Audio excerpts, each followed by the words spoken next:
अस्सलाम वालेकुम dear student, आज यहाँ पे हम टू डायमेंशन एरे में फार लूप के इस्तेमाल के बारे में जानने की कोशिश करते हैं। तो पॉइंट नोट कर ले कि यूजुअली हम टू डायमेंशन एरे में नेस्टेड फार लूप ही यूज़ करते हैं। तो हम किस तरह इसको यूज़ करते हैं आइए देखते हैं। देखिए यहाँ पे मैंने एक टू डायमेंशन एरे डिक्लेयर की है 3 रोज़ और 4 कॉलम के साथ। तो जैसे ही हमारा ये वाला स्टेटमेंट एग्जीक्यूट होगा तो कंपाइलर ऑटोमेटिकली मेमोरी में एक स्पेस रिजर्व करेगी जो मुश्तमिल होगी 3 रोज़ और 4 कॉलम पे। तो यहाँ पे मैंने इसको रिप्रेजेंट किया है इस तरह। यह भी याद रखें कि प्रीवियस लेक्चर में भी मैंने इसको डिस्कस किया था कि यहाँ पे जब हम एरे डिक्लेयर करते हैं टू डायमेंशनल एरे तो हर एक एलिमेंट के हमारे पास 2 इंडिसेस होती है। तो अगर आप लोगों ने अभी तक एरे के बारे में मेरा वो जो प्रीवियस लेक्चर है लेक्चर 3 वो नहीं देखा तो मैं आप लोगों को यहाँ पे सजेशन दूंगा कि फर्स्ट ऑफ ऑल आप लेक्चर 3 को देख ले। उसको डिटेल के साथ देखने के बाद आप यहाँ पे आसानी के साथ इसको समझ सकेंगे। तो चले अब इसको हम डिस्कस करते हैं। यहाँ पे देखें मैंने एक एरे डिक्लेयर किया। अब इस एलिमेंट को मैं रन टाइम वैल्यू देना चाहता हूँ तो सिंपल सा इसका जो मेथड है वो कुछ इस तरह है। यहाँ पे मैं लिखूँगा सीन फिर एक्सट्रैक्शन ऑपरेटर यहाँ पे एरे नेम और इस तरह इसके जो इंडेसिस है वो यहाँ पे मैं लिखूँगा। तो देखें 0 का मतलब है कि एरे ए में हमारे पास वैल्यू चाहिए किसके लिए, उस एलिमेंट के लिए जिसका रो नंबर 1 है और इसका साथ कॉलम नंबर 1 है। लेकिन क्योंकि यहाँ पे हम एरे में स्टार्ट 0 से लेते हैं इंडेसिस का, इसी वजह से यहाँ पे मैं लिखूँगा 0 तो 0 का ऑटोमेटिकली मतलब यह है कि पहला रो और साथ साथ पहला कॉलम। इसके बाद अगर मैं इसको वैल्यू देना चाहूँ, देखें ये वाला स्टेटमेंट जब हमारे पास रन होता है तो स्क्रीन पे हमारे पास आ जाएगी इस तरह की ब्लिंकिंग, जिसका सिंपल सा मकसद ये होगा कि अब ये वैल्यू मांग रहा है 0 के लिए। तो यहाँ पे मैं वैल्यू साइन करता हूँ 5, तो 5 वैल्यू यहाँ पे हमारे पास स्टोर हो जाएगी। अब इस एलिमेंट को मैं वैल्यू देना चाहता हूँ तो इसके लिए मैं स्टेटमेंट लिखूँगा सी इन इस तरह F01। इस तरह अगर इस एलिमेंट को मैं वैल्यू देना चाहूँ तो स्टेटमेंट हमारे पास होगा इस तरह A02 एंड सो ऑन। तो देखिए यहाँ पे हमारे पास 3 रोज़ और 4 कॉलम्स, जिसका सिंपल सा मतलब यह है कि टोटल एलिमेंट हमारे पास होंगे 12। अब 12 लाजमी नहीं है, मतलब आप अपनी मर्जी के मुताबिक कोई भी एरे यहाँ पे डिक्लेयर कर सकते हैं जिसका साइज़ यहाँ पे कुछ भी हो सकता है। तो इन 12 एलिमेंट्स को मैं वैल्यू साइन करने के लिए क्या करूँगा, यहाँ पे मैं इसी टाइप की 12 स्टेटमेंट लिखूँगा जो कि काफ़ी लेंथी प्रोसेस है। अब इस लेंथी प्रोसेस को कम करने के लिए हम यहाँ पे यूज़ करते हैं किस चीज़ का, नेस्टेड फार लूप का। तो आइए देखते हैं कि हम किस तरह नेस्टेड फार लूप को इस्तेमाल करेंगे। तो यहाँ पे मैं फर्स्ट ऑफ ऑल 2 वेरिएबल्स लेता हूँ, इंट i और j। इसके बाद for i is equal to 0, ये जो पहला वेरिएबल i है इसको मैं इस्तेमाल करता हूँ रोज़ की इंडेक्स को रिप्रेजेंट करने के लिए। तो यहाँ पे हमारे पास होगा लेस देन और इक्वल टू 2 और यहाँ पे i प्लस प्लस। इसके बाद यहाँ पे मैं लिखूँगा for j is equal to 0, j less than और इक्वल टू 3 और यहाँ पे j प्लस प्लस। अब स्टेप बाय स्टेप आप लोग देखते जाएं। यहाँ पे मैं लिखूँगा सीन और इस तरह i और यहाँ पे j एंड सो ऑन। तो अब यहाँ पे आप देखें फर्स्ट ऑफ ऑल हमारे पास कंट्रोल यहाँ पे आएगा और i की वैल्यू इनिशियलाइज हो जाएगी 0 से। तो 0 से इनिशियलाइज होने के बाद कंट्रोल जाता है यहाँ पे। तो देखिए 0 इज लेस देन और इक्वल टू 2, हमारे पास कंडीशन ट्रू है तो ट्रू होने के बाद कंट्रोल जाएगा यहाँ पे। अब यहाँ पे आप देखें j इज इक्वल टू 0, मतलब j की वैल्यू इनिशियलाइज हो जाएगी 0 से। इसके बाद यहाँ पे कंट्रोल आएगा।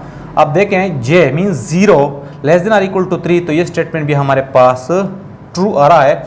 इसके बाद कंट्रोल यहाँ पे आएगा। तो देखें यहाँ पे हमारे पास स्टेटमेंट है सी इन फिर एक्सट्रैक्शन ऑपरेटर। अब यहाँ पे a ऑफ i और j, मतलब ये जो स्टेटमेंट है ये वैल्यू मांग रहा है एरे ए में i index, i row index और j कॉलम इंडेक्स। तो i की जगह हमारे पास यहाँ पे वैल्यू आ जाएगी 0, क्योंकि यहाँ पे i इनिशियलाइज हुआ था 0 से और j किस चीज़ से इनिशियलाइज हुई थी वो भी 0 से। तो मीन्स कि जो पहला स्टेटमेंट है इसका सिंपल सा मकसद ये है कि सी इन ए ऑफ 0 0 मीन्स कि ये इस एरे के लिए जो 0 0 पे एलिमेंट है उसके लिए वैल्यू मांग रहा है। तो इसको मैंने सपोज वैल्यू साइन की 5, अब कंट्रोल यहाँ पे आएगा और इसके बाद अब कंट्रोल यहाँ से टकराएगा और इसके बाद यहाँ पे आएगा इंटरनल लूप में। जिस तरह आप लोग जानते हैं कि हमारे पास जब नेस्टेड लूप होती है तो इनमें जो इनर लूप होता है वो फर्स्ट ऑफ ऑल कंप्लीट होता है। तो देखिए यहाँ पे हमारे पास j की वैल्यू थी 0, अब j प्लस प्लस की वजह से इसकी वैल्यू हो जाएगी 1। तो 1 के बाद अगेन कंट्रोल जाएगा यहाँ पे। तो यहाँ पे देखें अब हमारे पास कंडीशन कुछ इस तरह होगा, j means 1 less than or equal to 3। तो कंडीशन अगेन ट्रू है, ट्रू होने के बाद कंट्रोल अगेन यहाँ पे आएगा।